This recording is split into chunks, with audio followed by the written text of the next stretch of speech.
Mateo capítulo 8, mientras yo leo, usted me sigue con su vista. Leamos desde el versículo 1 hasta el 4. Dice así la palabra de Dios. Cuando descendió Jesús del monte, le seguía mucha gente. Y aquí vino un leproso y se postró ante él diciendo: Señor, si quieres, puedes limpiarme. Jesús extendió la mano y le tocó diciendo: Quiero, sé limpio. Y al instante la lepra desapareció. Entonces Jesús le dijo: Mira, no lo digas a nadie, sino ve, muéstrate al sacerdote y presenta la ofrenda que ordenó Moisés para testimonio a ellos. Nuestro buen Señor y Padre Celestial, a quien por la misericordia, la bendición, la clemencia que ha tenido con nosotros, le ha placido, Señor, reunirnos en esta habitación para recibir nuestra alabanza, nuestra adoración. Señor, que es recibida en los méritos de nuestro Salvador Jesucristo, nuestro sumo sacerdote, quien intercede por nosotros. A ti las gracias, Señor, por este privilegio. También, Señor, nos disponemos en esta continua adoración que tu pueblo te debe, Señor, para exponer tu palabra. Oh Padre, tu palabra es inspirada. Tu palabra es infalible, plena y verbalmente inspirada, Señor, la cual tiene el poder de salvar las almas, tiene el poder de edificar al pueblo, tiene el poder de santificar. Señor, yo soy solo un mero instrumento, siervo inútil, Padre, pero si a usted le place usarme por su soberanía, Señor, nosotros seremos bendecidos porque tú ilumines tu palabra en nuestros corazones. Te suplicamos entonces una gracia especial para que los que oyen, una gracia especial para mi persona que estoy exponiendo, y que podamos ver la belleza, la gloria, el resplandor, la gracia de Jesucristo.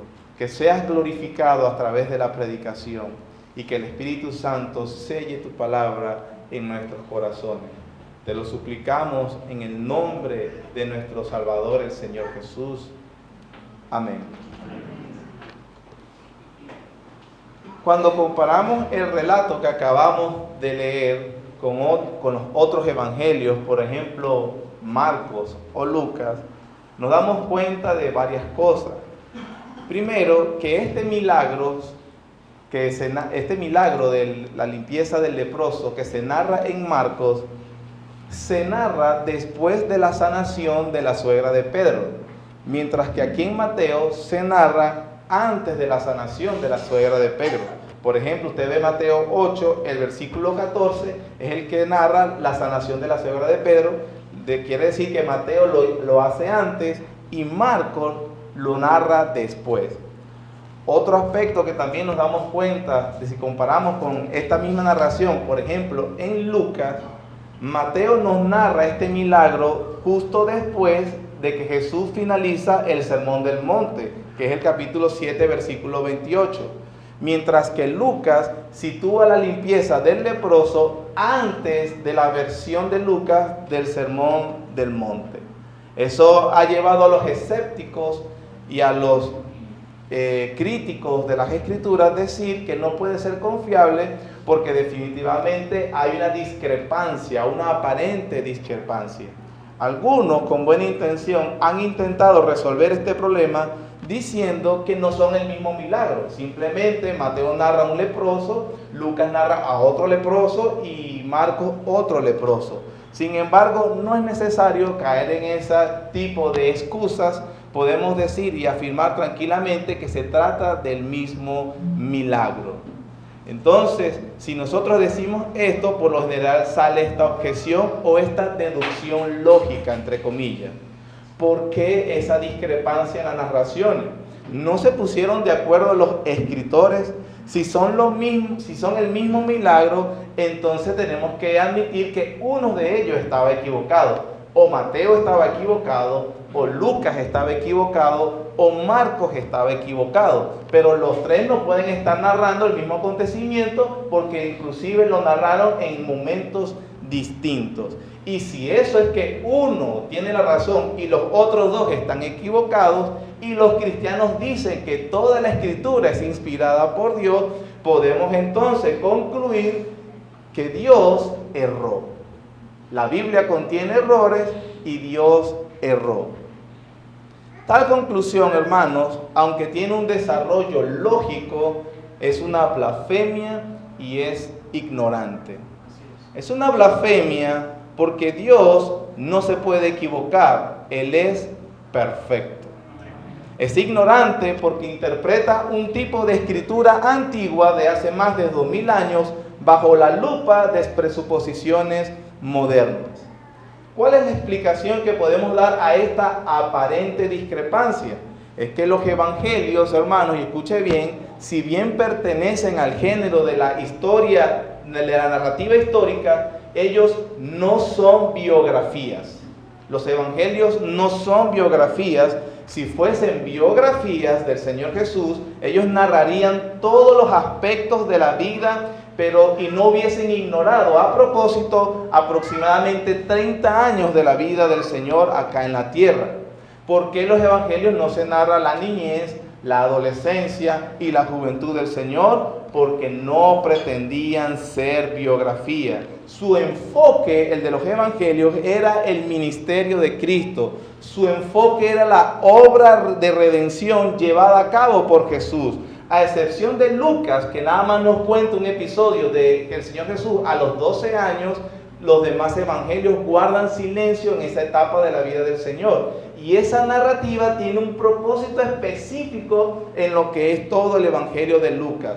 Entonces, ¿qué podemos decir? Que cada uno de los evangelios narra episodios diferentes los unos de los otros, porque cada uno tiene un interés no cronológico, sino temático y teológico. El propósito de cada uno de los autores no era narrar o contar los aspectos de la vida de Jesús ordenados en tiempo, sino que tienen un propósito temático y teológico en mente, y es importante que nosotros sepamos ese detalle precisamente cuando abordamos cualquier episodio de los evangelios.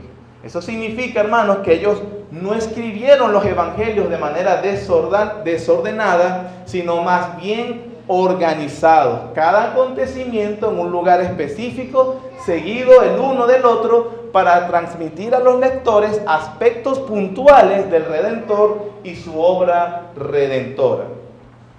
Usted dirá, ¿por qué me explica todo eso? ¿Por qué no simplemente vamos al evangelio, narración del leproso y ya? Porque es muy importante, mis amados hermanos, muy importante entender la intención de Mateo. Si abordamos cada episodio de los narrados en Mateo, estaríamos comenzando de una manera muy precaria y probablemente estaríamos también apartándonos de cuál es el significado y cuál es la intención original del autor. Nos perderemos porque Mateo, movido por el Espíritu Santo, colocó la narración del leproso ahí y no en otra parte del Evangelio. No lo puso un poco antes y no lo puso después. La razón, hermanos, es de verdad maravillosa e impresionante. De manera que cuando nosotros abordamos el capítulo 8 y capítulo 9 de Mateo, estamos abordando una sección que él comienza de nuevo con esa intención específica. Permítame la licencia de ser repetitivo porque sé que le he dicho antes, pero vean la exactitud y lo milimétrico que es Mateo con respecto a las cosas que él narra. Comienza el capítulo 8 entonces hablando de Jesús sana a un leproso. Luego inserta otro milagro, Jesús sana al siervo de un centurión. En tercer lugar, hace un tercer milagro, o narra un tercer milagro, Jesús sana a la suegra de Pedro. Cuando hace esos tres milagros, viene Mateo y coloca un llamado y el costo del discipulado de hacer a Jesús. Cuando termina ese llamado, él vuelve a colocar otro milagro, Jesús sana, calma la tempestad. Luego de ese, habla de los endemoniados gadarenos. En tercer lugar, narra la sanación de un paralítico. Cuando termina ese tercer milagro, entonces hace nuevamente un llamado y el costo del discipulado del Señor Jesús. Entonces, después que hace eso, vuelve con una triada de milagros de nuevo para hacer otro llamado. Hace la sanación, la resurrección de la hija de Jairo. En el mismo milagro narra la mujer que fue sanada por tocar el manto de Jesús. Después narra que 2 ciegos reciben la vista y después narra de que un mudo recibió el habla. Usted dirá, no, hay 4 milagros, no 3. No, observa lo que hace Mateo. Insertó el milagro de la mujer sanada dentro como un paréntesis del milagro de la hija de Jairo para que no hayan 4 milagros sino 3 y después de hacer su llamado. La intención de Mateo entonces es provocar una reacción en sus lectores tal cual Jesús en su vida la provocaba en las personas que lo veían. ¿Y cuál es esa reacción? Vamos a leer el capítulo 8 versículos 23 al 27. Dice: entrando él en la barca, sus discípulos le siguieron. Y he aquí que se levantó en el mar una tempestad tan grande que las olas cubrían la barca, pero él dormía. Y vinieron sus discípulos y le despertaron diciendo: Señor, sálvanos que perecemos. Él les dijo: ¿por qué teméis, hombres de poca fe? Entonces levantándose reprendió a los vientos y al mar, y se hizo grande bonanza. Y los hombres se maravillaron diciendo, ¿qué decían? ¿Qué hombre es este que aún los vientos y el mar le obedecen? Mateo no solo coloca información para decirnos lo que Jesús hacía, Mateo está a propósito poniendo en boca de ellos la reacción que espera de quienes leen y escuchan el Evangelio de Mateo.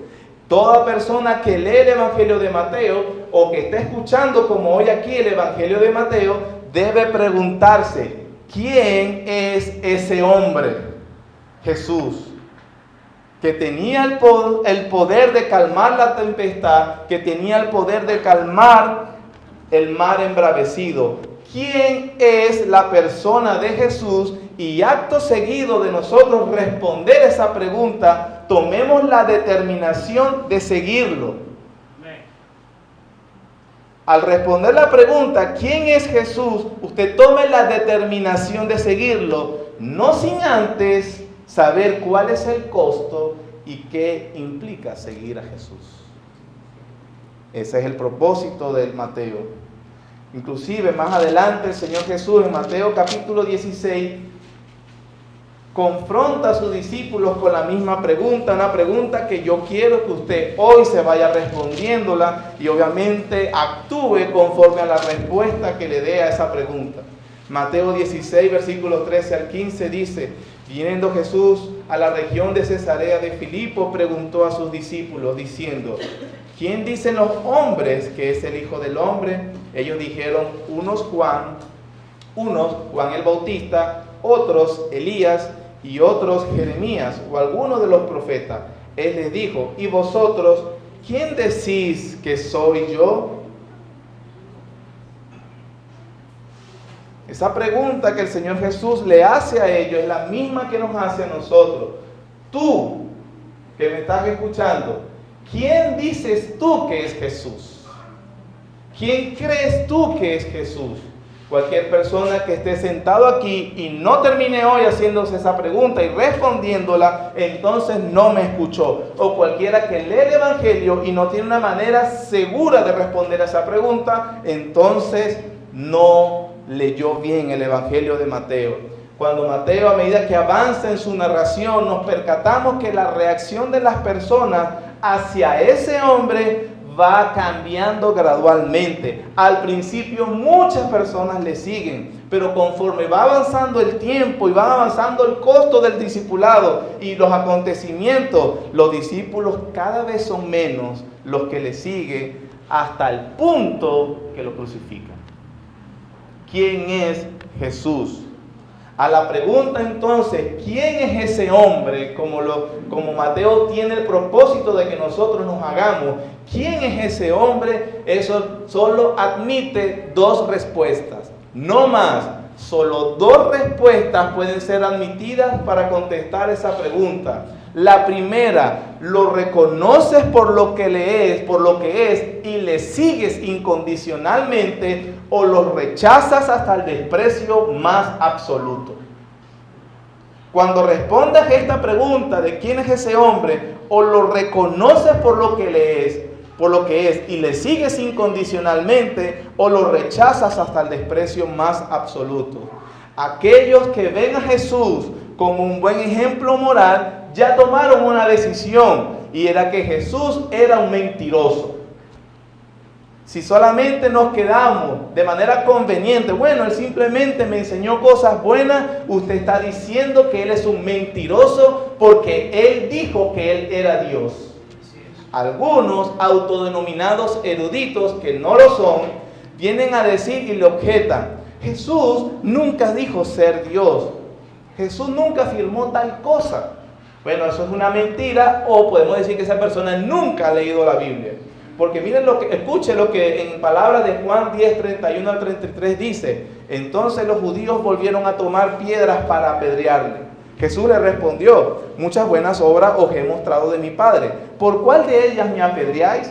Le respondieron los judíos diciendo: por buena obra no te apedreamos, sino por la blasfemia, porque tú, siendo hombre, te haces Dios. Sin embargo, entonces no puede ser considerado un buen maestro alguien que decía mentiras, o mucho menos alguien que se creía ser Dios sin ser Dios. Aquellos que no ven a Jesús como el Dios eterno ya tomaron la decisión de despreciarlo como un maniático. Porque si Jesús no era quien él decía ser, entonces era un loco maniático que no es digno de admiración y mucho menos de respeto. Pero si él decía la verdad, como lo dicen las Escrituras, como lo creemos el pueblo de Dios, entonces no queda otra alternativa que reconocer que Jesús es Dios hecho hombre, que Él es el Dios eterno y que nuestras vidas deben estar rendidas completamente a Él y solo a Él. Otra respuesta no se admite. No se puede tener un buen concepto de Jesús y vivir de manera incongruente con eso. No se puede tener una doctrina correcta de Cristo y al mismo tiempo tener una vida al margen de su señorío. David Burke dijo lo siguiente con respecto a la verdadera fe. Escúcheme para que usted vea si tiene la verdadera fe. La verdadera fe, dice él, recordemos, abro comillas, que el objeto de la fe salvadora no es un credo, sino una persona, Jesucristo. Que los que creen en Él serán salvos.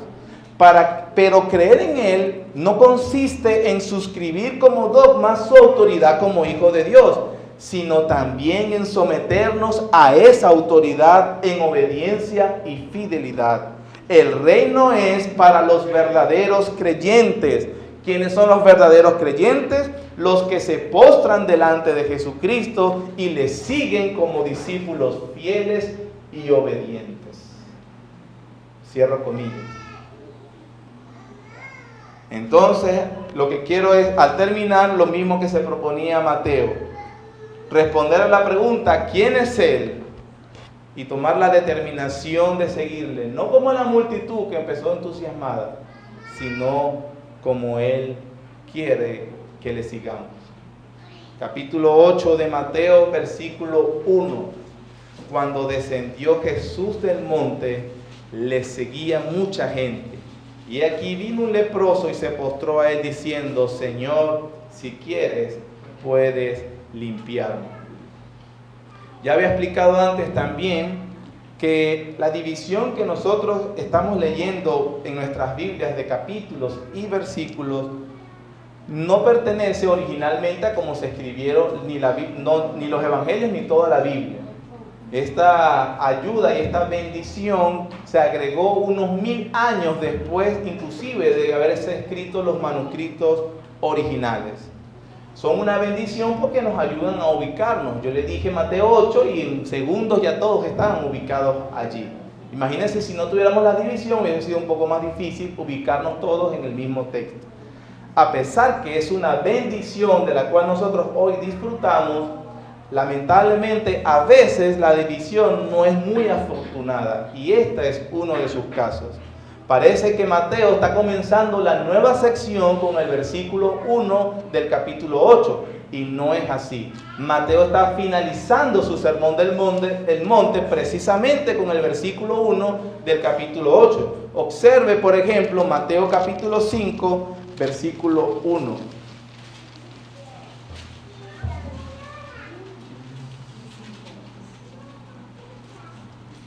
Capítulo 5, versículo 1.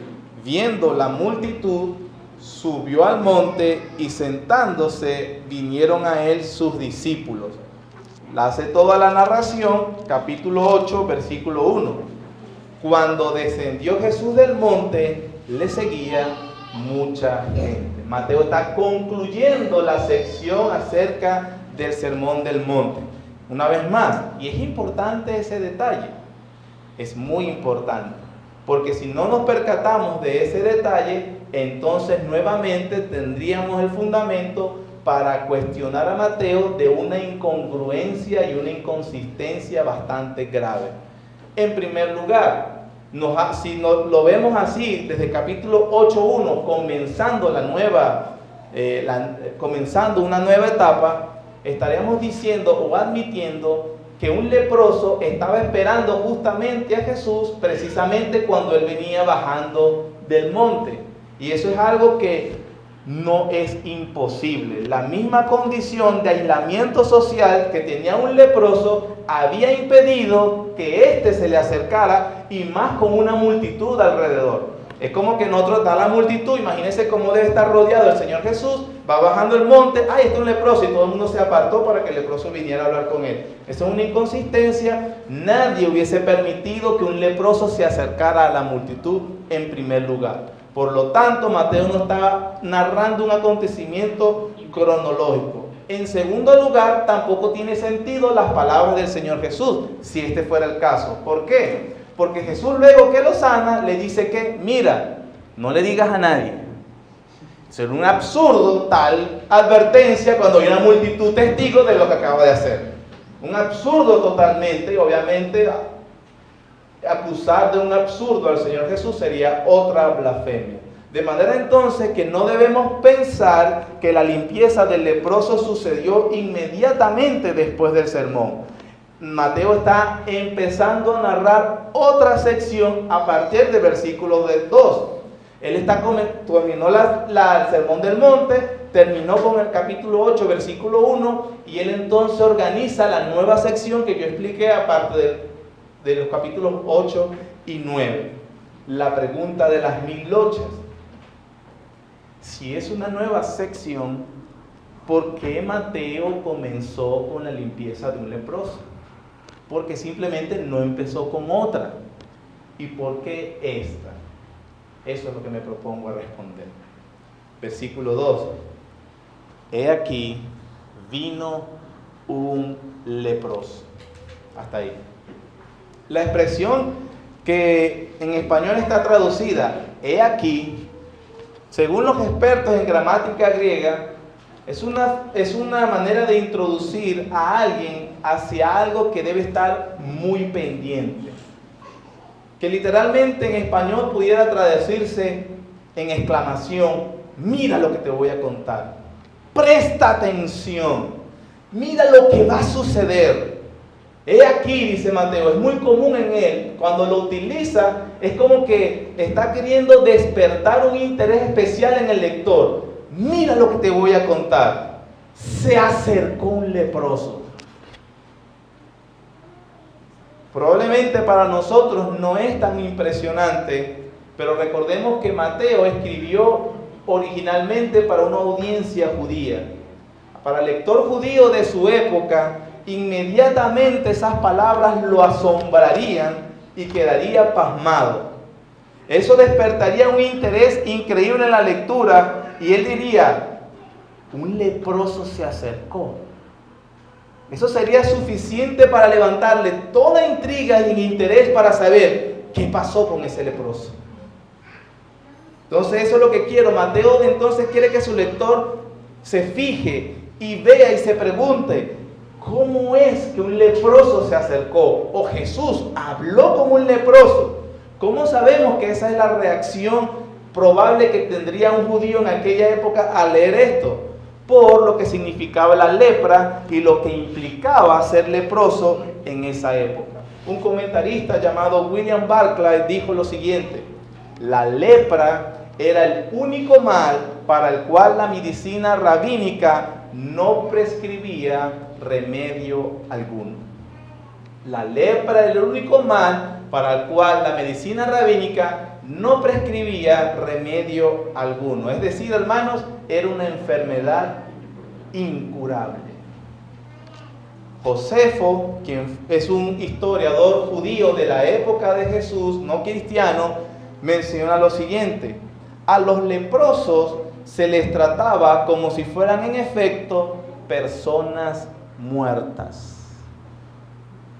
Un zombie, un muerto caminando. Las personas que a veces leen el libro de Levítico, si usted lee en el Pentateuco Levítico, a partir del capítulo 12 y 13, le dedica 4 capítulos a cómo debe ser el trato de los leprosos. Hay algunas especificaciones de esta enfermedad cuando ya había desaparecido. Nosotros leemos esos capítulos y asumimos automáticamente que era algo común que los leprosos se sanaran. Entonces, como que, bueno, eso debe haber sido muy común, se cayó una enfermedad un leproso y cada vez se sanaba si llegaba al tratamiento. Pero la verdad es que eso no es así, porque era una enfermedad incurable. El mismo testimonio bíblico es que esa enfermedad nunca se curaba a menos que hubiera una intervención divina. A menos que hubiera una intervención divina, ese hombre, esa mujer estaban condenados a muerte. Por lo tanto, no era que a cada rato venía un leproso que se había sanado. Eso nunca sucedía, o casi nunca, para no decir 100%, de allí que los trataran como personas muertas. Inclusive hay un ejemplo en Segunda de Reyes capítulo 5, cuando Naamán, el general del ejército sirio, es enviado hacia el rey de Israel para que lo curaran precisamente. Observe y escuche cuál fue la reacción del rey de Israel en ese momento. Dice así, Segunda de Reyes 5, 6 y 7. Tomó también cartas para el rey de Israel que decían así: cuando lleguen a ti estas cartas, sabe por ellas que yo te envío a mi siervo Naamán, para que lo sanes de su lepra. Miren la respuesta del rey de Israel. Luego que el rey de Israel leyó las cartas, rasgó sus vestidos y dijo: ¿Soy yo Dios que mate y dé vida? ¿Para que éste envíe a mí a un hombre enfermo de lepra? Considerad pues y ved cómo busca ocasión contra mí. Los mismos israelitas sabían y reconocían que una persona enferma de lepra no podía ser sanada. No esperaban que fuera sanada. Era muy extraño si esa persona era sanada. William Hendrickson, un comentarista, dijo lo siguiente: los rabinos de la época consideraban la curación de la lepra tan difícil como la resurrección de un muerto. Una cosa que tendría que pasar algo inusual, sobrenatural, para que un leproso fuera curado. No solo era el hecho, hermanos, que la lepra era una enfermedad mortal, como si eso ya no fuera suficiente, sino que era una enfermedad que deformaba terriblemente a la persona afectada. Un comentarista, Samuel Pérez Millo, mire cómo lo describe. A medida que transcurre el tiempo, la enfermedad deteriora al enfermo de tal manera que su aspecto se torna impresionante y en ocasiones hasta repulsivo. Las inflamaciones cutáneas dan paso a llagas sucias y úlceras malolientes producidas por la falta de riego sanguíneo. La piel en torno a los ojos y las orejas se inflaman y deforman con profundos surcos que al enfermo se le da un aspecto como de cara de león, cayéndose con el tiempo las cejas y las pestañas. Muchas veces los dedos de las manos literalmente se desprenden. La enfermedad suele atacar también la laringe, por lo que la voz del leproso adquiere un tono grave y ronco. Ahora no era solamente una enfermedad mortal, era una enfermedad humillante y era una enfermedad que provocaba el aislamiento social.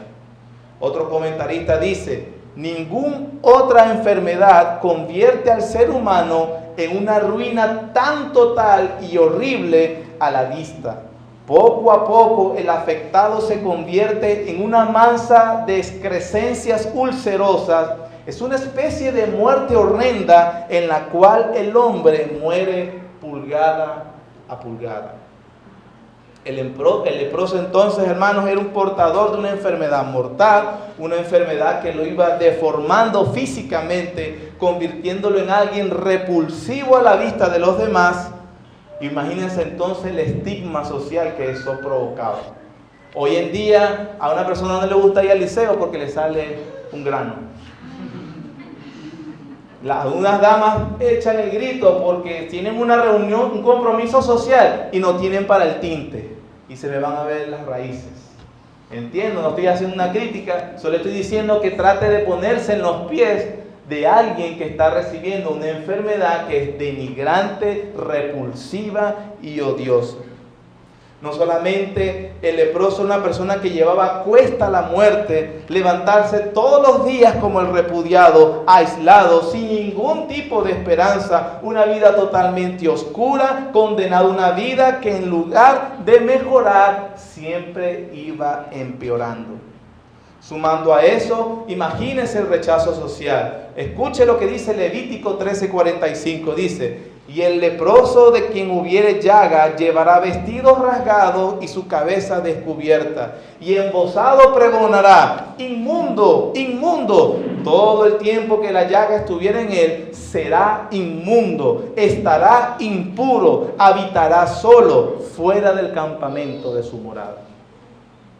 El leproso entonces, cuando andaba, primero tenía que estar apartado, aislado. Y si alguien se acercaba o estaba cerca, él tenía que gritar: inmundo, inmundo, para que la persona supiera que no debía acercarse. Lo más probable es que habitaban solos con otros leprosos, fuera de las ciudades amuralladas, fuera de la sociedad. Su trato con los familiares y amigos sería totalmente un trato distante. David Burke dice: una vez detectada la enfermedad, sin duda los familiares le ayudarían a construir un refugio que le ayudara a soportar las inclemencias del tiempo. Después, cada día le llevarían comida en un lugar señalado, distante para ni siquiera acercarse. Las leyes exigían que se construyera una visible barrera que separara al enfermo de los demás. Una enfermedad dolorosa, repugnante y aparte con un estigma social bastante marcado. Ahora, todo eso, hermanos, que en el tiempo la enfermedad de la lepra llegó a convertirse en el símbolo del pecado. Es decir, era una enfermedad tan terrible, tan denigrante, que llegó a considerarse el azote de Dios.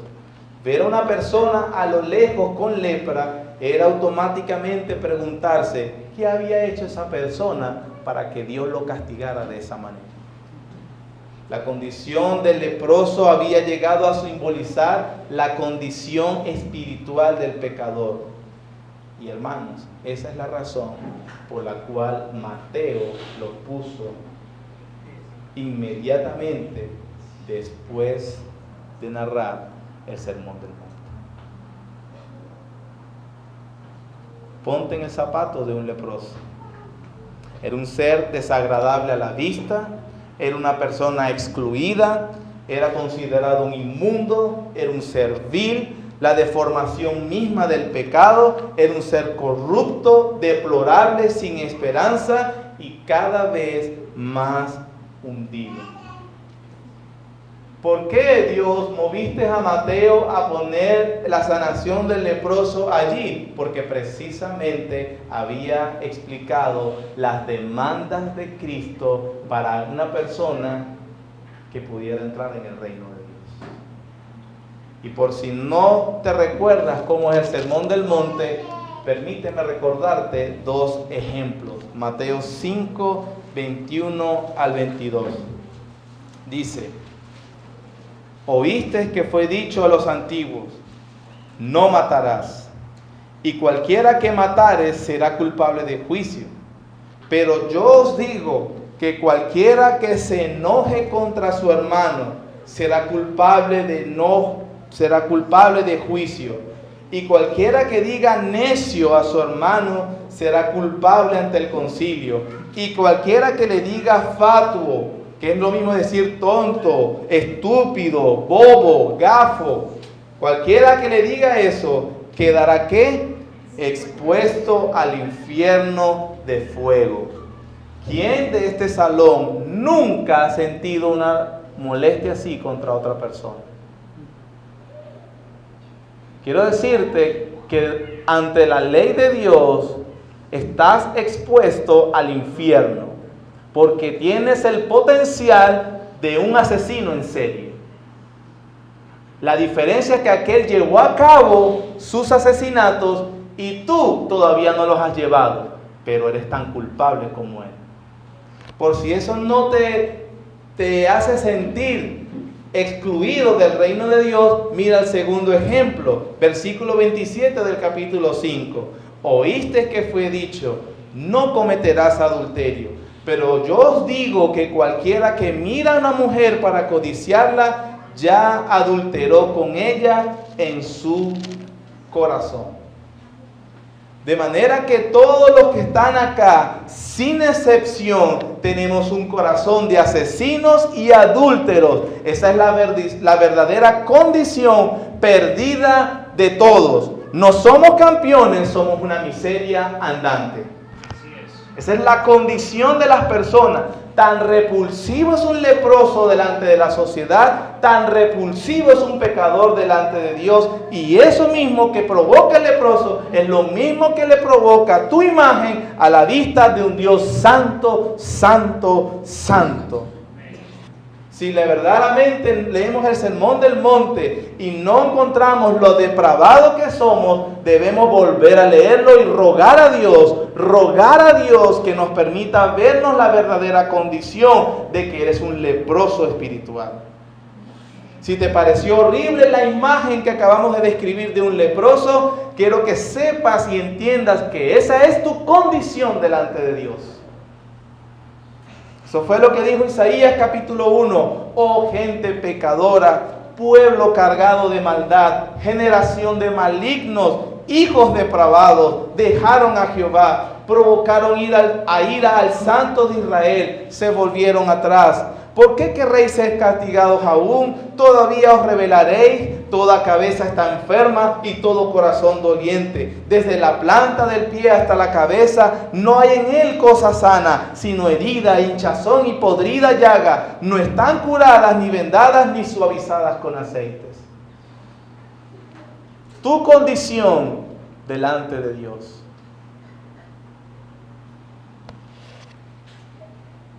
Y la Biblia enseña de manera categórica y de manera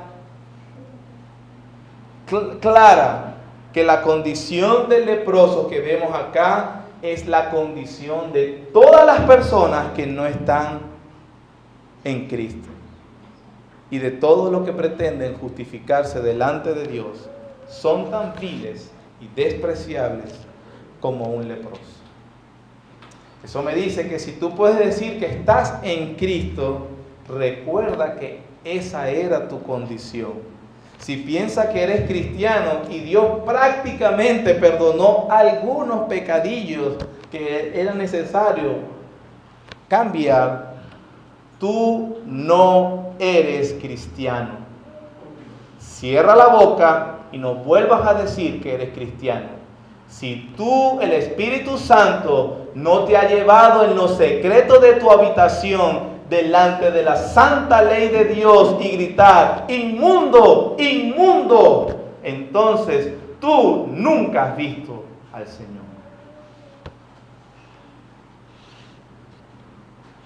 La lepra conducía a la expulsión de la sociedad terrenal. Nuestra condición moral nos excluye irremisiblemente para siempre de la ciudadanía celestial. Los leprosos eran excluidos de las ciudades amuralladas. Los pecadores son excluidos del reino de Dios.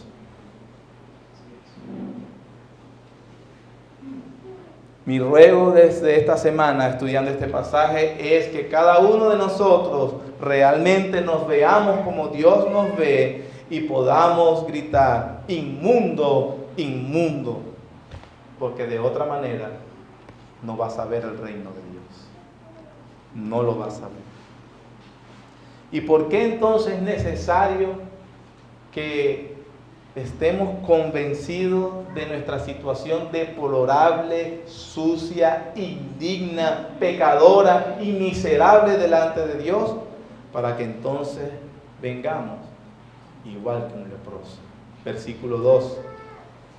Y he aquí, vino un leproso, ¿y qué? Se postró ante él, diciendo. Vino y se postró. La fama de Jesús se había expandido tanto que incluso los marginados de la sociedad habían escuchado lo que él hacía y cómo sanaba a los enfermos.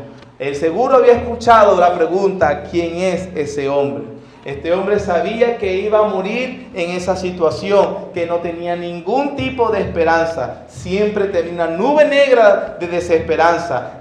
Estaba en medio de la oscuridad, en medio de las tinieblas, y allí escuchó el bendito nombre de Jesús. El bendito nombre de Jesús. Mateo capítulo 1, versículo 18.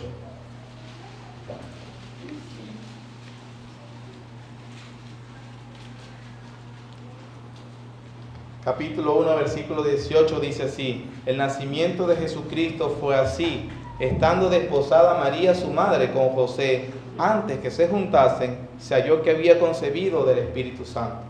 José su marido, como era justo y no quería infamarla, quiso dejarla secretamente. Y pensando él en esto, he aquí un ángel del Señor le apareció en sueños y le dijo: José, hijo de David, no temas recibir a María tu mujer, porque lo que en ella se ha engendrado del Espíritu Santo es. Y dará a luz un hijo, y llamará su nombre Jesús. ¿Por qué? Porque él salvará a su pueblo de sus pecados. El bendito nombre de Jesús. El pueblo de Israel esperaba al Mesías prometido en las Escrituras. Eso seguramente lo conocía el leproso. Con toda seguridad también sabía que cuando el Mesías viniera, él estaría excluido de ese reino. ¿Por qué? Porque era un leproso. La lepra era un símbolo de su condición espiritual y del desagrado de Dios. Sin embargo, cuando escuchó que Jesús sanaba a los enfermos, cuando escuchó el bendito nombre de Jesús, el Espíritu Santo le dio un rayo de luz en su alma oscura y con cuerdas lo trajo y buscándolo: busca a Jesús, busca a Jesús. Y cuando lo encontró, dice la Biblia, se postró.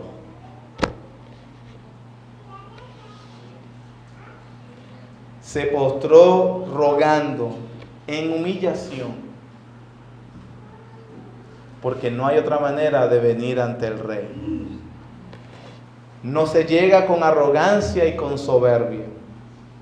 Se llega humillado por la condición propia y por la excelencia de la persona de Cristo.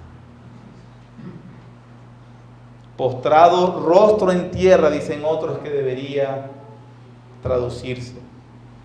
Fíjense que el leproso no tenía duda del señorío de Cristo, no tenía duda de la divinidad, el poder de Cristo. Él estaba convencido que él lo podía sanar si quería. Él era simplemente, en la mente del leproso había una sola duda. ¿Cuál era la duda? ¿Quieres limpiarme? ¿Será que quieres limpiarme? Nota el aspecto de un hombre que ha visto su condición y conoce a Jesús. Humillado. rostro en tierra. Humilde. Note la diferencia con los charlatanes de hoy, donde el hombre, un simple mortal, en lugar de humillarse, él le ordena a Dios qué es lo que tiene que hacer. Y si yo declaro sanidad, Dios tiene que sanar. Mire, eso es la peor mentira y blasfemia que alguien puede decir. Es una vergüenza y es una mentira. No es el evangelio ni la actitud que tiene un hombre que verdaderamente conoce a Dios. Ese leproso se humilló, se postró con una sola duda: ¿quieres limpiar? ¿Quieres limpiar? El libro de Levítico también hablaba de cierto trato que se le daba a los enfermos de lepra. Y una de las cosas que se debía es que se debían limpiar con hisopo. De allí que en la oración de arrepentimiento de David, en el Salmo 51, eso es lo que él tiene en mente. Miren cómo es la oración de un hombre que es confrontado con su pecado y con la pureza y la santidad de Dios. Ten piedad de mí, oh Dios, conforme a tus misericordias. Conforme a la multitud de tus piedades, borra mis rebeliones. Lávame más y más de mi maldad. Límpiame de mi pecado, porque yo reconozco mis rebeliones y mi pecado siempre está delante de mí. Contra ti solo he pecado y he hecho lo malo delante de tus ojos. Purifícame con hisopo y seré limpio. Lávame y seré más blanco que la nieve.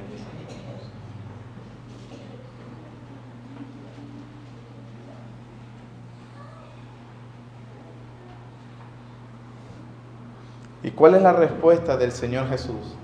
Versículo 3. Jesús extendió la mano y le tocó diciendo: quiero. Las palabras más dulces que un pecador condenado puede oír. Quiero. Es probablemente que aquí entre nosotros hayan personas que reconozcan que sus pecados son muy oscuros y sucios. Y no tienen duda de que Jesús sea el Hijo de Dios y no tienen duda de que tiene mucho poder. Pero si dudas de que Él pueda perdonar tus pecados porque son muy sucios y oscuros, si esa es tu duda, entonces puedes leer con humildad el versículo 3. Quiero. Sé limpio. Venid luego, dice Jehová, y estemos a cuenta. Si vuestros pecados fueren como la grana, como la nieve serán emblanquecidos. Si fueren rojos como el carmesí, vendrán a ser como blanca lana. Como ministro de Dios y realmente exponiendo lo que dice la Biblia y tu condición espiritual tan deplorable y tan maloliente y repugnante para Dios, puedo decirte en la autoridad de la palabra de Dios que si vienes a Cristo, Él te va a perdonar.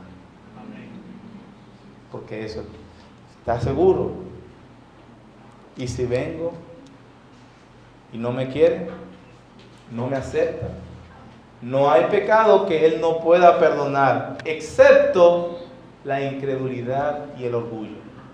Y eso no por una deficiencia en Él, sino que el mismo orgullo nos impide venir postrados, rogándole: Señor, si quieres, limpia.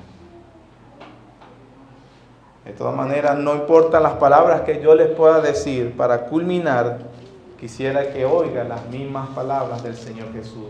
Evangelio de Juan, capítulo 6.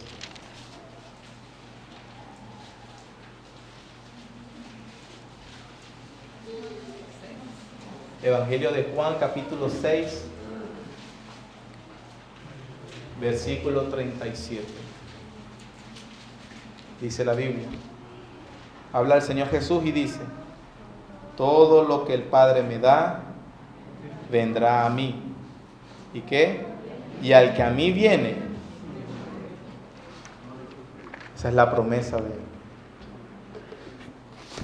No importa cuán oscuros y sucios son tus pecados, si tú vienes a Él, Él te promete su perdón. Nuestro buen Dios y Padre Celestial,